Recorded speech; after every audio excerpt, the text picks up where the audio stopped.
ইউটিউবে স্বাগত। আজ আমি তৈরি করলাম করলা ভাজা, আলু পেঁয়াজ ভাজা, আর করলাম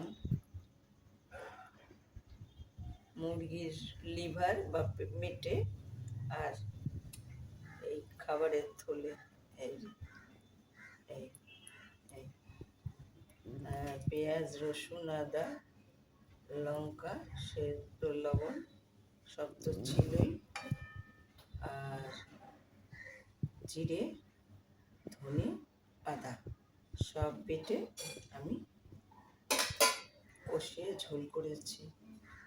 আর কষা কষা, সেই জন্য একটু তেলটাই বেশি দেখা যাচ্ছে আলু দিয়ে। আর আমি গরম মশলা দিয়েছি গোলমরিচ, লঙ্কা দিয়েছি, আমরা একটু ঝাল খাই, লঙ্কাটা দিয়েছি আগে, একটা কাঁচা লঙ্কাও দিয়েছি, আর শুকনো লঙ্কা বাটা, আর দিলাম গরম মশলা, এলাচ, লবঙ্গ, দারচিনি, জায়ফল, জয়িত্রী,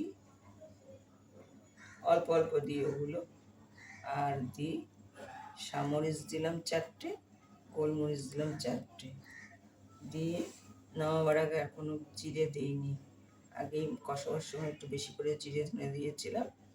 এইবার নামাবার আগে ওই গরম মশলাটা দিয়ে নামালাম। ভালো লাগলে লাইক করুন, শেয়ার করুন, সাবস্ক্রাইব করুন, আমার পাশে একটু থাকুন।